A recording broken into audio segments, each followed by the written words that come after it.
From MTN News, you're watching Montana This Morning. Gallatin County Search and Rescue crew members hauled an injured mountain biker out of Leverage Canyon over the weekend. How it happened, coming up. With just weeks to go before the election, there's a nationwide shortage of poll workers. I'm Michael George, and I'll introduce you to some of the volunteers signing up to help their communities vote smoothly. It is 5:30 on this Monday. Chet Lehman, Matt Elwell with you here. Definitely 2 days of our weekend.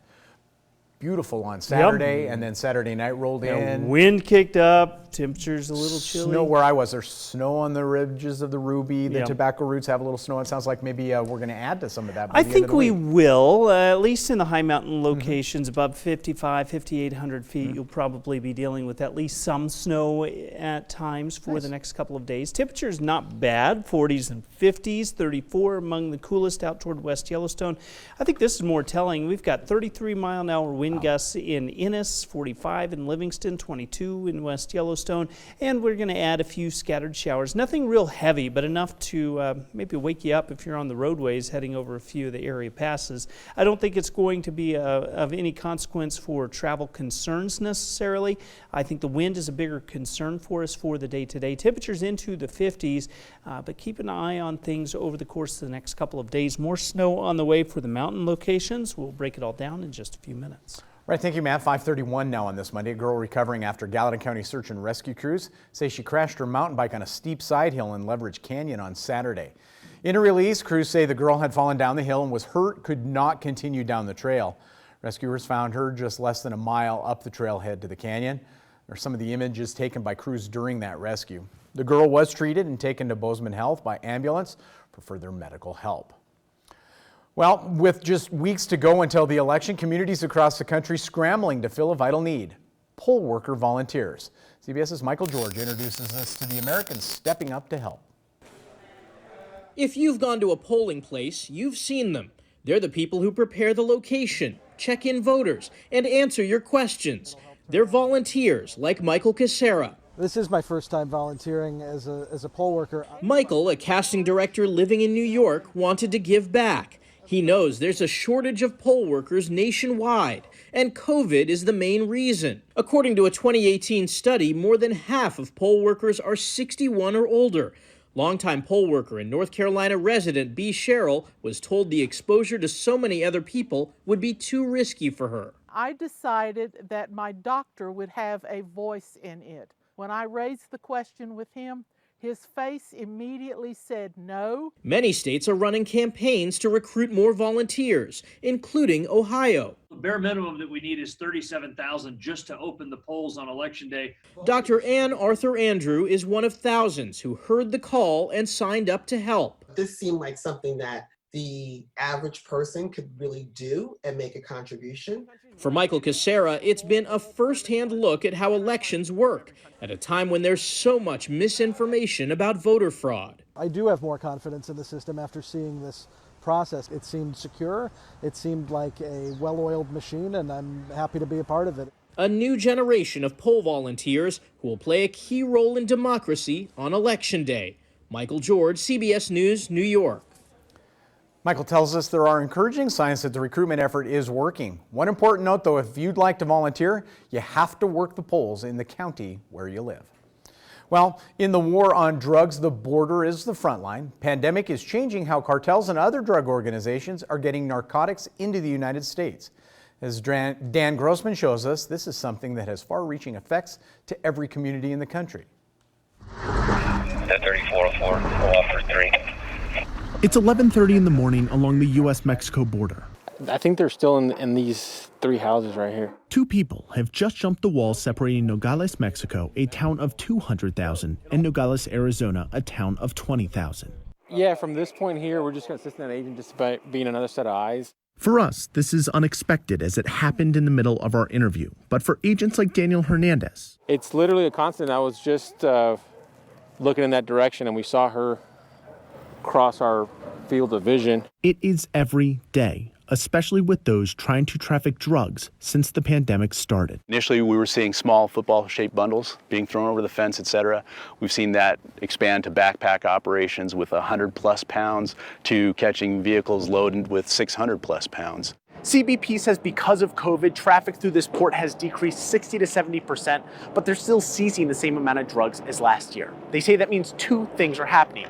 Who is trafficking is changing, and the drugs being trafficked are changing as well. We've seen an increase in fentanyl over the last year. Michael Humphreys is the Mariposa Port Director in Nogales. He says because COVID has made fewer trips possible, the cartel and other drug organizations are moving smaller, higher profit narcotics like fentanyl and methamphetamine. In June alone, his officers seized just under 1 million tablets of fentanyl from smugglers, many of whom are American citizens who can travel more easily across the border because of COVID travel restrictions. 164,000 tablets of fentanyl wasn't coming to the border.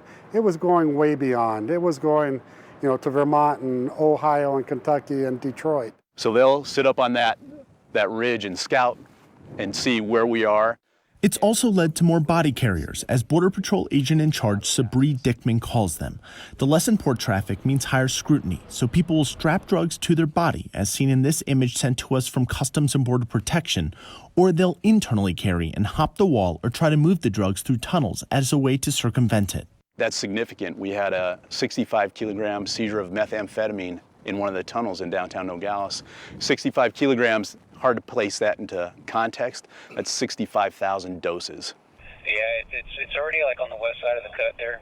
For these agents and officers, trying to stop that movement is part of the job, one that is located here, but whose effects are felt in every community across the country. Reporting from the U.S.-Mexico border, I'm Dan Grossman.